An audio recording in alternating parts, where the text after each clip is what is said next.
Ode on Intimations of Immortality from Recollections of Early Childhood by William Wordsworth.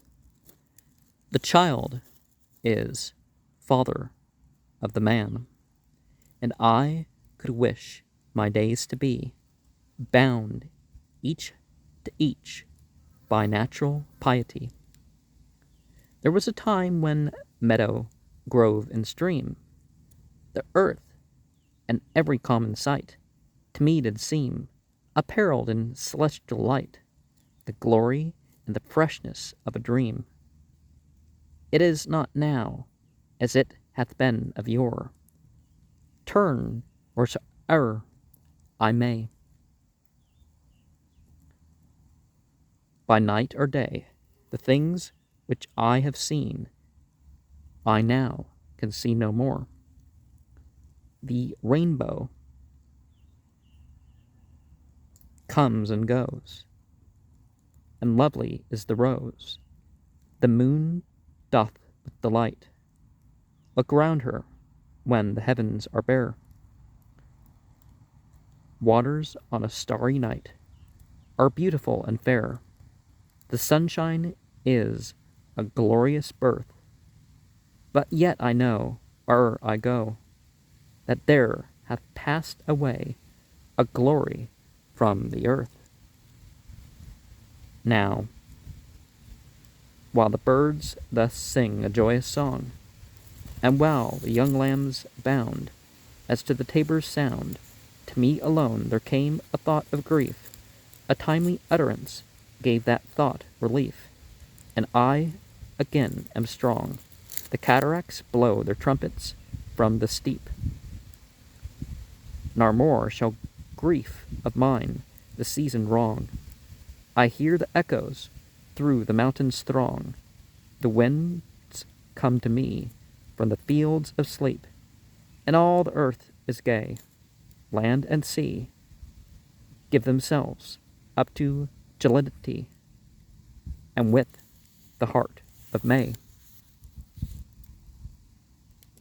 doth every beast keep holiday.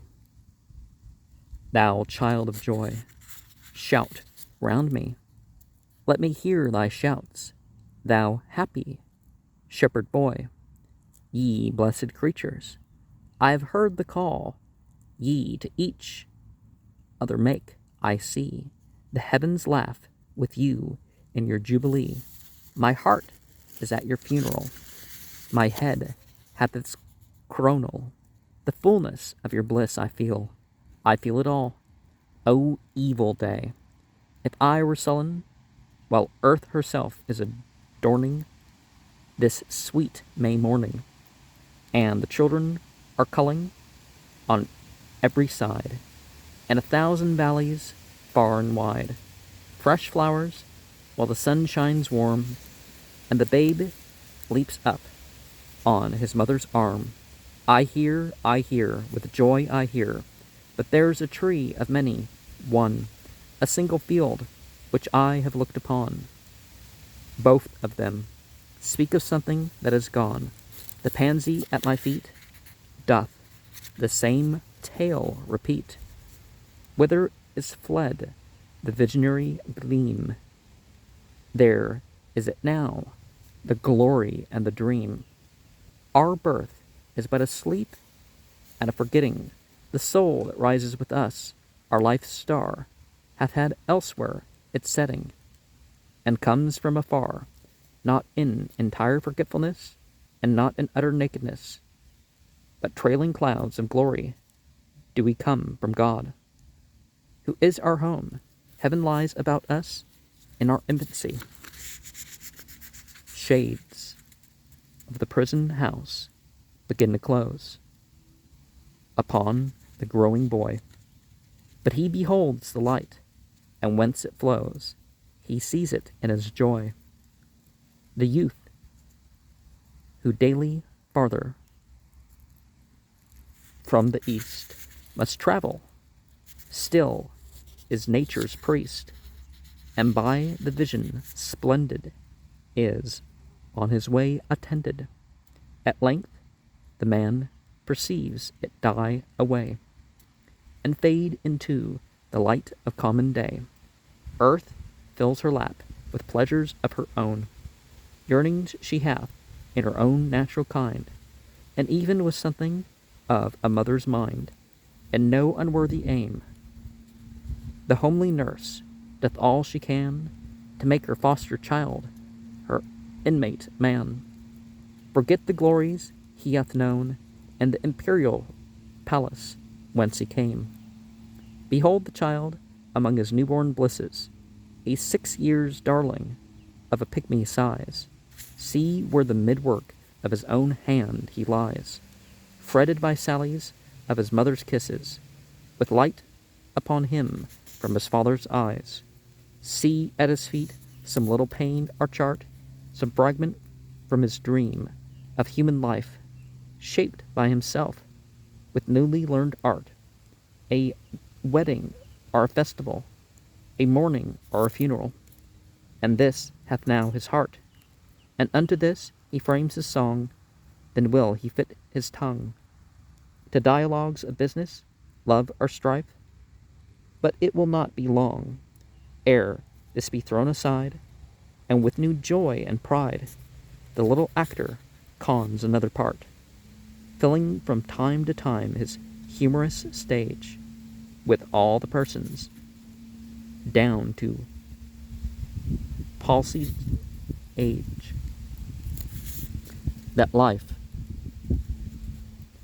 brings with her and her equipage.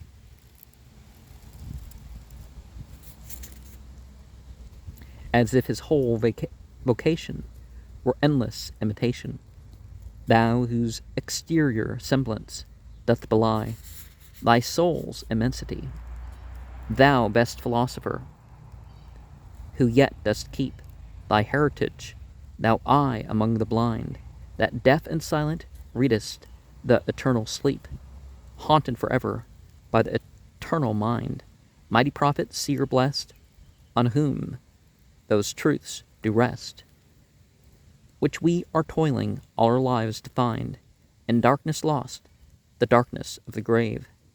Thou over whom thy immortality broods like the day, a master o'er a slave, a presence which is not to be put by. Thou little child, let glorious in the might, yet glorious in the might of heaven-born freedom, on thy being's height, why with such earnest pains dost thou provoke the years to bring the inevitable yoke? Thus blindly with thy blessedness at strife, full soon thy soul shall have her earthly fright, and custom lie upon thee with a weight heavy as frost, and deep almost as life. O joy, that in our embers is something that doth live, that nature yet remembers, what was so fugitive. The thought of our past years in me doth breed perpetual benediction, not indeed for that which is most worthy to be blessed, delight and liberty, the simple creed of childhood, whether busy or at rest, with new-fledged hope still fluttering in his breast. Not for thee I raise the song of thanks and praise, but for those obstinate questionings of sense and outward things, fallings from us, vanishings, blank misgivings of a creature moving about in worlds not realized, high instincts before which our mortal nature did tremble like a guilty thing surprised. But for those first affections, those shadowy recollections, which be they what they may, are yet the fountain light of all our day, are yet a master light of all our seeing, uphold us, cherish, and have power to make our noisy years seem moments in the being of the eternal silence, truths that wake, to perish never, which neither listlessness nor mad endeavor, nor man nor boy, nor all that is at enmity with joy, can utterly abolish or destroy. Hence, in a season of calm weather, though inland far we be, our souls have sight of that immortal sea, which brought us hither, can in a moment travel thither, and see the children sport upon the shore, and hear the mighty waters rolling evermore. Then sing, ye birds, sing, sing a joyous song, and let the young lambs bound, as to the tabor's sound, we in thought will join your throng. Ye that pipe, and ye that play, ye that through your hearts today feel the gladness of the May. What though the radiance which was once so bright be now forever taken from my sight? Though nothing can bring back the hour, a splendor in the grass, of glory in the flower, we grieve not, rather find strength in what remains behind, in the primal sympathy which, having been, must ever be, in the soothing thoughts that spring out of human suffering, and the faith that looks through death, in years that bring the philosophic mind. And O ye fountains, meadows, hills, and groves, forebode not any severing of our loves. Yet, in my heart of hearts, I feel your might. I only have relinquished one delight, to live beneath your more habitual sway. I love the brooks, which down their channels fret, even more than when I tripped lightly as they. The innocent brightness of a newborn day is lovely yet. The clouds that gather round the setting sun do take a sober coloring from an eye that hath kept watch o'er man's mortality. Another race hath been, and other palms are won, thanks to the human heart by which we live, thanks to its tenderness, its joys and fears. To me, the meanest flower that blows can give thoughts that do often lie too deep for tears. And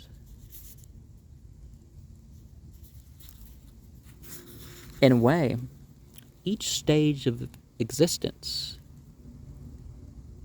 is kind of like something you're trapped in that you make your way out of. And there's the soundless communication and the sound-filled communication. And they kind of exist side by side.